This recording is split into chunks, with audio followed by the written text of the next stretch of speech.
We're the Wildlanders Off Grid, a family homesteading in remote, rural Portugal. We left our city lives behind to connect with nature and live a more sustainable lifestyle. From growing our own food to learning how to build our own tiny house. Follow our journey as we build a new life for ourselves.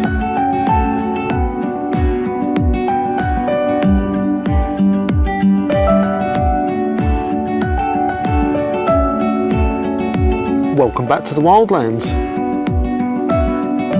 Week 8 and day 32 of our 40-day homesteading challenge. And we're steaming ahead still. We are. We're still getting lots of stuff done. It's drawing to a close though, and I have to say I'm quite glad because I'm getting a bit tired now. Yeah, so we have achieved a great deal. Yeah. So last week we got the first half of the toilet build done. So we're still waiting to borrow a ladder so that we can get up on the roof and get that finished. And then at a later date I'll start shingling.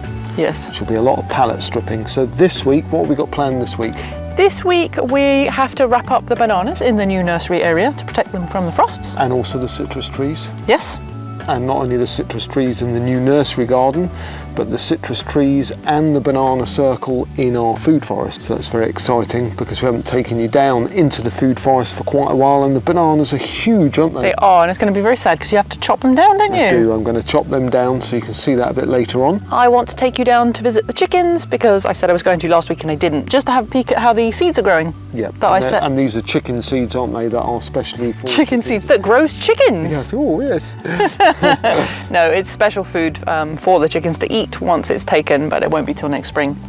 No, and talking of food, I go off foraging, which is not something you're a fan of, but I go off into the woods and I get myself some mushrooms. And also we're going to attempt to get the gate finished. So the gate is a typical 40-day challenge job because we started the gate a year ago and we got it basically almost finished, but we didn't treat it, we didn't put a lock on it, we didn't kind of do the last bit. So today we're going to get that finished, aren't we? Yes. So that's a good Very result. exciting. Yeah, it's all those little jobs that have been niggling and hanging around, and we're like, oh, well, that won't take very long, so we put it off, which is really silly. Like, if it won't take long, just do it. That's anyway. So now we're going to go into the new nursery garden and we're going to chop down the bananas there and get them wrapped and ready for winter. And almost forgot, we've also got to move a load of the trees that we've already planted in the new nursery garden. All right, let's get cracking. Let's get on. Today I'm in the nursery garden, our newest garden, which is where we're planting lots of edible plants that we're growing on for our nursery business. So you might remember a few episodes ago I planted 8 different bananas, and these are an experiment to see which ones do well over winter and which ones survive our 45 degrees centigrade that we get for a couple of weeks at the height of summer. So to protect them for the winter, all bananas need protecting if you've got any kind of frosts, be they soft or hard frost. So we get minimal frosts here in terms of frequency, maybe 2 weeks of the whole year, but spread out the odd day here and there, and generally just for 3 or 4 hours overnight, or maybe at worst from 2 or 3 in the morning until 9 or 10 the following morning, and then the sun comes out generally, or it's warmer and the ground thaws. Usually it's a light frost, so it's just a surface frost, doesn't go very deep. So I'm taking a bit of a risk this year because last year I used the UK straw method, which is basically you make a circle and you pack it with straw with the trunk in the middle, and that failed in the sense that the straw got very, very wet because of the amount of rain that we had last winter. So this winter I'm doing a simpler method. So what I've done, you can see one here that I've already started. So I've got 3 or 4 inches of straw which I've packed around the base of the plant to protect the root, and then I've put 3 of these metal canes in, which are about 5 or 6 inches apart in a triangle loosely. I've cut all the leaves off. In this case I've left one central leaf, and then I'm going to cable tie that together like that at the top, and then I'm going to wrap 2 or 3 layers of fleece around the outside and weigh that down at the bottom with more straw. So my idea here is to keep slightly warmer air under the fleece and hope that it doesn't get to freezing for too long, because all I need to save on all of these bananas is the trunk, because that is a pseudo stem. Basically it's a set of the leaves that are hardened, and as it puts out new leaves it gradually gets taller and taller. So what you need to save on banana is the stem, or the pseudo stem, even if this top leaf dies off or you cut it off and you just had the trunk like that, or the stem. In the spring, as long as the stem has been undamaged by frost, it will send out its new leaves from the top, meaning you've got a much bigger banana, more mature and more likely to flower and fruit that year. If you don't protect the stem, one thing that could happen is it will die back by frost to the ground, and then it will reshoot in the spring, or at worst it will die back to the ground. The frost will also kill the roots and the rhizome, and then you have no banana. So we want to avoid all of that, and we want to keep the stem because we want our bananas to get as big as possible before the summer next year to provide some shade in this really exposed garden. And the other thing we're going to be doing later on is, since we've started planting the nursery garden, we've actually realised that it's much windier than we anticipated. So we're going to move our first row of trees at the very bottom of the nursery garden, move them a couple of feet up, leaving a gap of about 1 metre, and we're going to plant that with bamboos. So although the bamboos will take a couple of years to get big, we're planting running bamboos, which would be termed invasive by some people, but we absolutely love them. We want them to get as big as possible and run all over the place to give us a screen, because after a few years they'll be 3, 4, maybe even 5 metres high, and that'll give us a lovely windbreak and also provide a bit of extra shade in the summer. But that's coming later, so let me get on and protect my bananas. So let me show you on a bigger banana. So the first thing to do is to cut the leaves off, and you want to angle it away from the centre to avoid rot. So you can see that is the end of the pseudostem where these leaves start to come out from the stem. So it's this trunk that we want to protect. And also worth pointing out, you've got these little black spots, and they are actually the result of a very mild frost that we had a couple of days ago. That's a good tip. If you wait until after your first mild frost to do the wrapping, then theoretically your bananas will react to that mild frost and they will go dormant, which helps them overwinter in their protective fleece. So what I like to do is I like to cut up the leaves that I've taken off and just snip them into smaller sections, and I'm going to use them as a mulch under the straw at the bottom of the plants, and that gives them a bit of extra air protection, but also it rots down and puts valuable nutrients back into the ground over winter for them to feed off when they're growing their new leaves in spring. And then once we've protected all the bananas and we've planted our windbreak that I mentioned a moment ago, then I'm going to start planting loads of other perennials in the beds, and then when we're happy with the planting for this autumn, we're going to mulch the whole lot in even more straw to try and stop the weeds, and then in the spring we'll carry on planting. Right, so the next stage of Mr. Banana is I've got my 3 metal canes, so I'm just going to make a triangle about 3 or 4 inches from the trunk.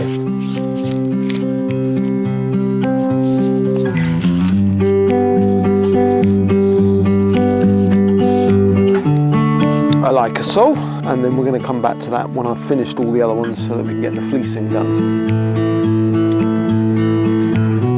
So I'm just going to mulch the bottom with some straw. It's already partially rotted. This is old fleece, so I don't know how big it is or anything.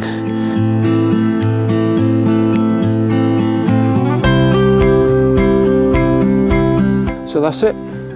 3 or 4 layers, maybe even more. I always like to overdo things. I'd rather it had too much fleece than not enough.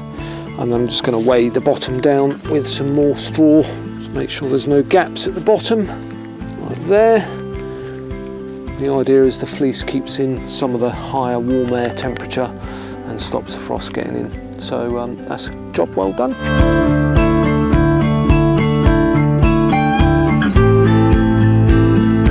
So that's all 9 of the bananas, 8 different ones for my experiment, all fleeced in their little teepees ready for the winter, mulched around the outside to keep the weight down on the fleece. So the next chore is on my right, where I've planted orange trees, citrus and a load of berries.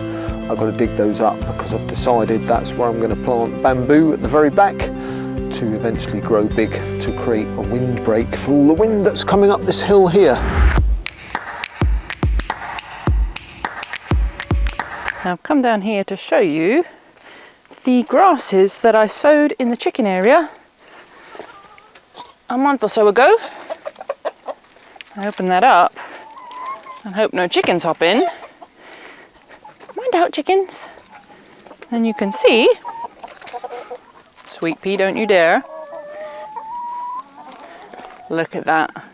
It's doing so well.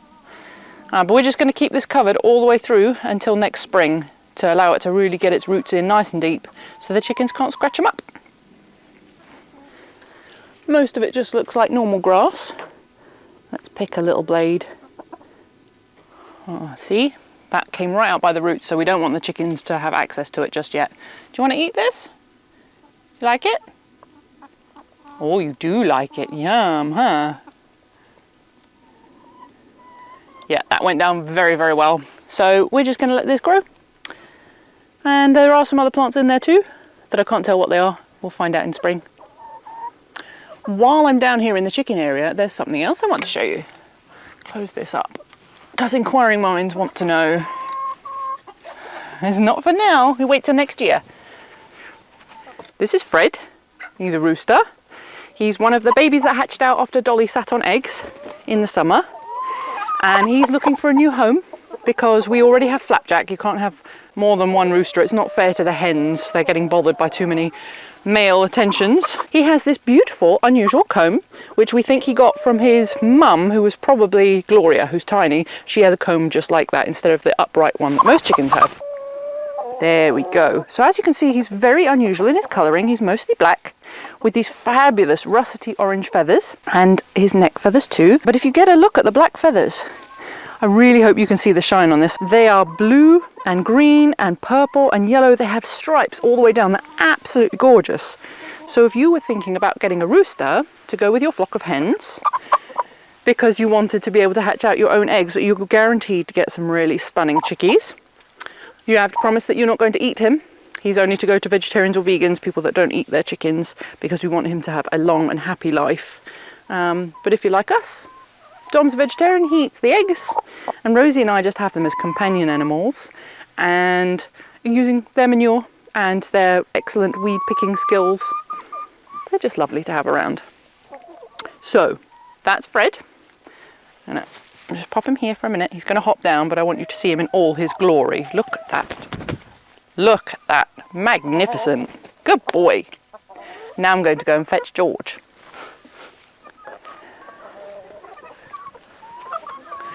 This is George. He's about the same size as Fred, from the same batch of babies. Look at that magnificent tail he's got there. And the tail again, and the wings, is full of purple, green, blue, gold. Beautiful gold tips to his neck feathers. He's got the traditional upright comb, whereas Fred had that flat one. Look at that. Look at the shine on his feathers. He's absolutely stunning. He's a good boy. He needs a bit more handling to make him super friendly. Don't you? But as you can see, he's not a biter. Neither of them peck, or they're not fighters or anything like that. They're really lovely, and I think they're going to stay quite small. Would you like to go? You would like to go. And he's gone. So if you would like to rehome Fred or George, get in touch. Send us a DM and we'll have a chat about where your hens are and what you need, and your assurances that you're not going to eat any of our lovely boys.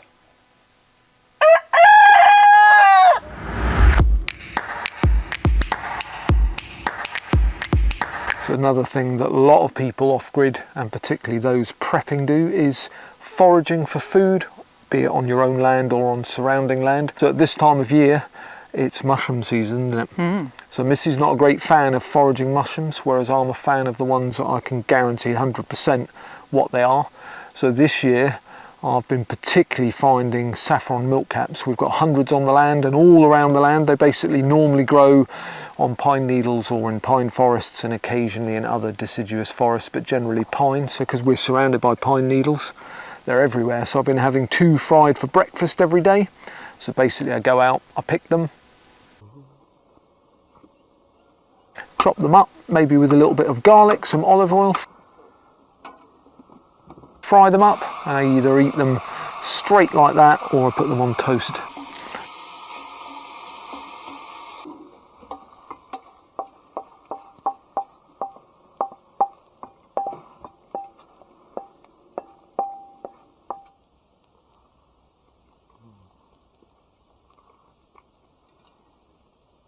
You've also had parasol mushrooms. Parasols, yeah. And we didn't pick, but we saw growing chicken of the woods, didn't we? We did, yeah. So we were a bit late to the game in chickens of the woods, because once we'd realised how to do 100% positive ID, and that they particularly like to grow on dead or previously diseased eucalyptus, then we saw them everywhere when we looked, but we were about a week late. So next year we know the time frame, so it'll be, because chicken of the woods is the first, really. Yep. So yeah, free food, all part of the homesteading off-grid journey. So I'm now down in the food forest at the banana circle, which I have to say is immense this year. No idea how tall they are, but I got to chop them all down, much the same as in the nursery garden. So I'm going to keep the pseudo stem, which is where the leaves come there, and chop all them off. These carnas, they've all got to come out, and then we're going to dig them up. Chinese bananas also, I'm going to chop them off, keep the stems. Then we're going to wrap the bananas, mulch the carnas. We're going to move some of the carnas into the nursery garden to get this lovely big leaves to give us some biomass and some shade up there. And we're also going to lift some of the carna bulbs themselves for eating. And we're going to bake them and cook them like chips and see what we can do in recipes, because there'll be loads. So let's get pruning. So the first thing is to do all the pruning, get that done. Second thing is to top up the compost heap in the middle, which will then keep the soil warmer on frosty nights. And then the last thing is to wrap them all. So quite a bit to do. So let's get choppy.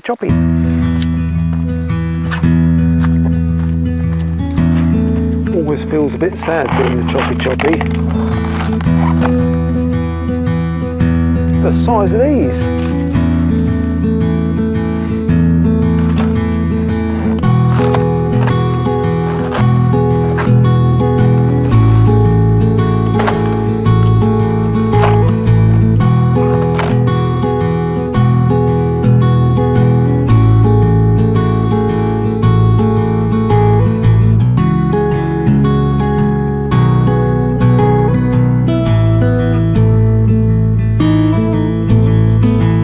So it seems kind of sad to chop them down, but they've got to be done for winter because we've already had a mild frost and they need protecting, and they go dormant over the winter. So that's everything chopped roughly. So now I'm going to give the chickens some of the carnas. I'm going to put the rest in the compost, and then the bananas, some of the leaves will go also to the chickens, also to the compost, but also we're going to start a new compost layer in the middle.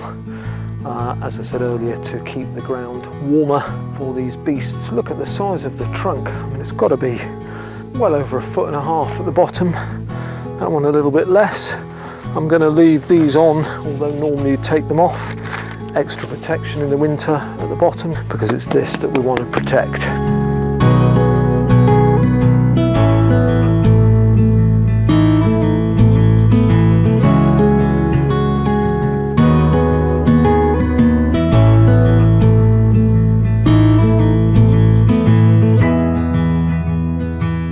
Done, they look bald and stripped.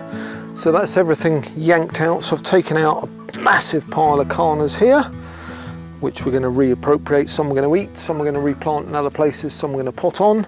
Need to top up the soil either side where I've yanked those out. And then we're now going to make the compost in the middle before we do all the wrapping. So good job. So I think as we've got browns down, and compost wants to be layers, alternate layers of browns and greens. I think we'll start with a layer of greens, which is going to be my giant banana leaves. So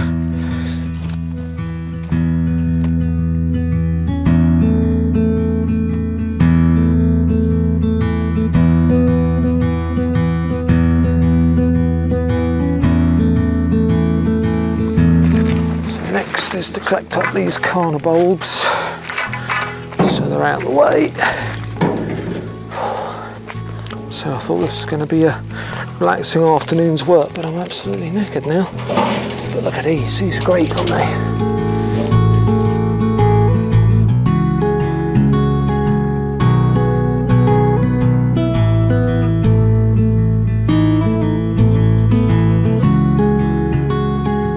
So before we do the compost in the middle, we're going to wrap the 2 Chinese bananas at the front, the 2 massive red Abyssinian bananas and then the smaller dwarf Cavendish, which are these ones at the back.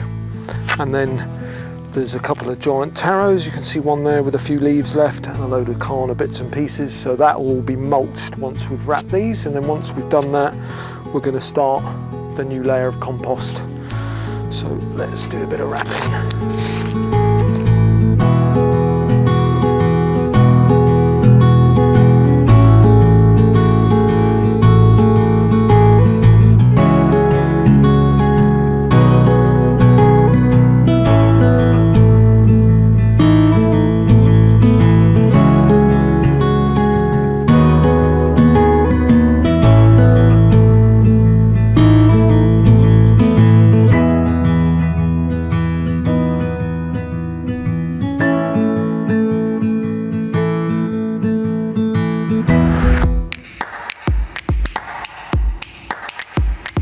So that's the wrapping in the banana circle finished. So we did the big 2 red Museron Santés at the front in the same style as the nursery garden up the top there, using the poles. But these ones at the back, we've just wrapped lots of fleece around them and then straw mulched them. Done a whole load of new compost in the middle. Got another layer of that to go on to keep it warm through the winter. And what have you been up to while I've been doing the end of that? I've been going around the food forest wrapping up all of our little citrus trees. We actually have way more than I thought. I kept thinking I was done, and then there's another lemon, there's another tangerine. Oh, that's good. I still want to wrap up the mulberries because they're a little bit frost tender as well. But otherwise that's all done. And I love it because it looks like there's been some giant spider going around making these massive webs all around the garden. And these two with their caps look like Daleks, don't they? So the only problem is that the leaves might keep growing. So we're going to have to keep coming down every couple of weeks just to check they're not bursting out the top. Yep. Especially these big ones at there. And I tell you what, last year when I did wrapping my citrus trees, I was using little bits of gaffer tape to hold the fleece shut. And this year we invested in a little normal paper stapler, just a little tiny one, and it's made the job so much faster because you can wrap it and hold it in one hand, click, done, held together, really and easy. It's easy to prise it off and not rip it as well, rather than last year we were stapling to those wooden posts and we ruined all the fleece, didn't we? So yeah, we'll come back to the banana circle and our trees and the nursery garden wrapped bananas late spring and see how they're doing. Take them all open again and let them go. So the next bit of wrapping is to move any tender plants, including our banana plants that are in pots, into the polytunnel. So we'll do that next. So we'll do that off screen and show you at a later date.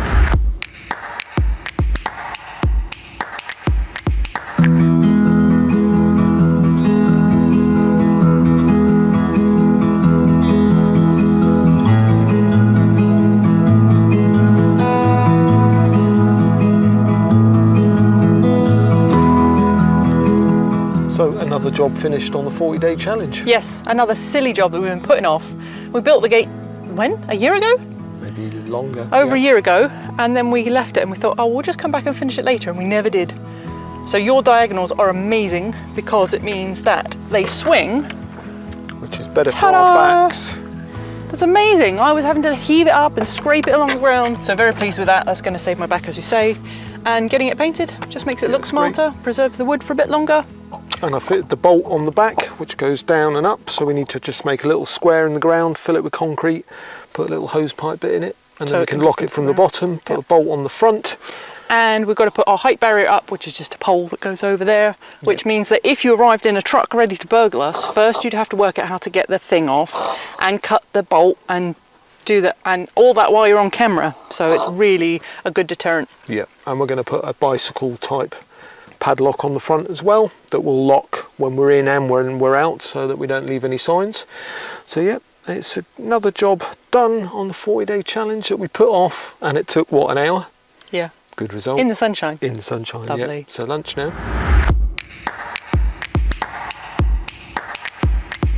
So this is the row of trees that I've got to move. So I've got 3 oranges of different types, and then I've got a gooseberry and some different raspberries. So they've all got to come out. I'm going to move them forward about 2 foot, so they've maybe got enough room so they don't encroach on the path too much. And then that leaves me, including the extra bit at the back where I've been adding soil, leaves me a good metre for bamboo growth. So the bamboos are serving, as always in this nursery garden, multiple purposes. So the main purpose there is to get big and hopefully grow really fast and maybe run down the hill a little bit and create a nice barrier to stop the wind in coming years, and also provide a bit of extra shade. They make a lovely sound. And if they start to get too invasive, which is not a word that I particularly like to use for myself, because I don't think anything is invasive. I think bamboos, according to Gaia's garden, is the queen of all plants, because if she gets too vigorous, you can just eat her. And that's what I think's great. A lot of people, particularly from the UK and other Western countries, wouldn't necessarily consider bamboo a delicacy, but in fact it is. So when the shoots come up in the spring, you just cut them off like asparagus, and then you boil them in water to try and remove some of the tannins, and then fry with some butter and garlic. You've got yourself a lovely little snack or a nice breakfast or a little side to go with your roast dinner. So I shall be doing that in the spring. But for now, let's get the waffle out, move these plants and get the bamboos in along the back.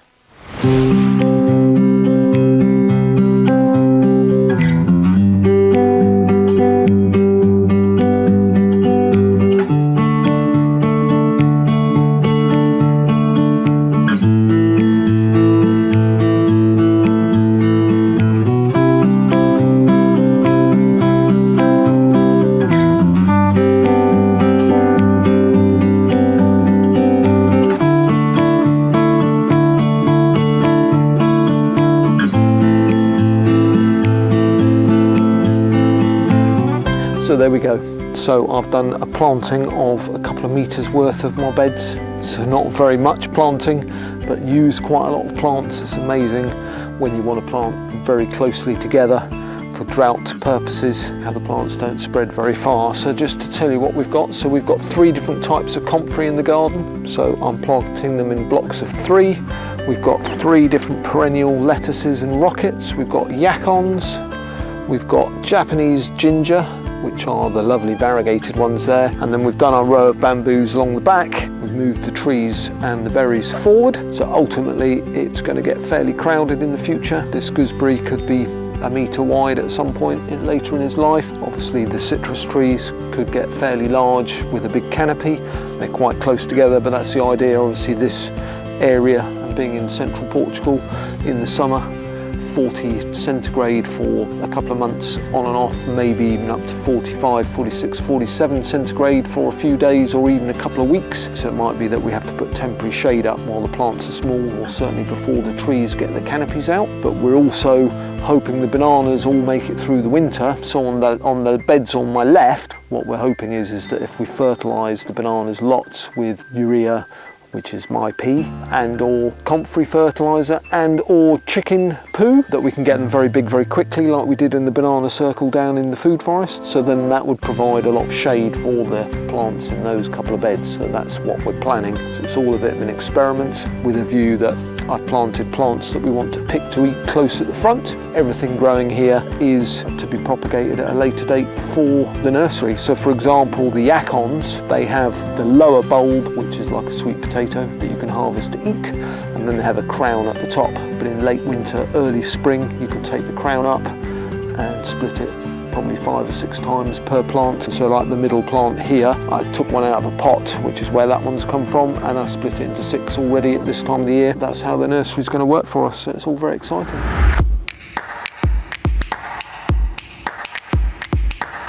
So there we go. Another busy week in the 40-day homesteading challenge. We got a lot done again, lots of niggly little jobs today and lots more in the nursery, which has been great. Another week down. We've got not much left to go. No, so we've got about another week really with the amount of days that we're doing. Another 4 or 5 days to go. Not quite sure what we're going to spend them on. I'm pleased with all the jobs we've got done this week. It's so nice to know that all our trees are protected against the winter frost, so now the frost can come, it can get really cold, and it doesn't matter. Apart from our diesel heater in our van isn't working. So we've got to fix that. So we'd really rather that the frost didn't come quite so soon. And we've got the bamboos in as well, which are going to be ready to grow up nice and big in the spring to start protecting us from the wind. I think we'll probably have to put some shade up in the new nursery garden over some of the beds for the first or second summer. To help them all get established. Yeah, we'll have to see how big the bananas get, whether they give us enough shade. Probably not in the first year, but that's another interesting part of the project, experiment. What do you think we're going to move on to in our final week of the homesteading challenge? Well, I'm kind of feeling getting more done on the toilet.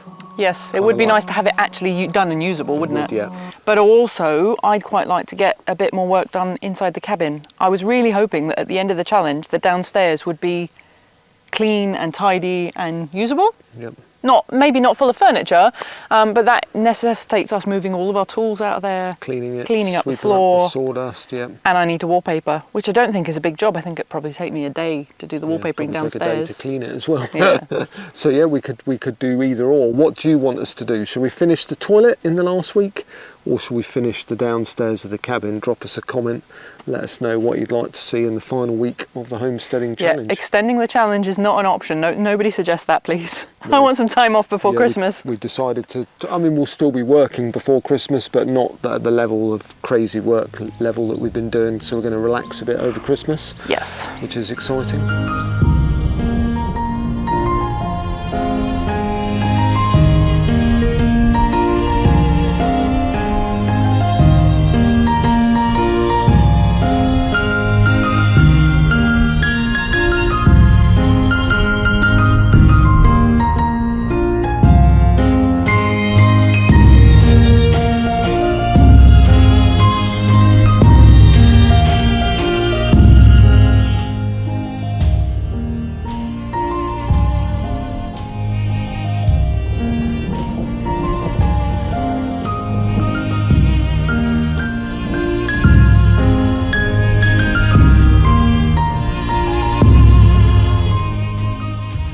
So once again, thanks very much for your support and for following our journey, especially on the 40-day homesteading challenge. And as always, thanks for your lovely comments and all your likes and all your subscriptions and all that following stuff that we do on. And thanks for all the coffees this week. That's been really lovely. Yeah, much appreciated.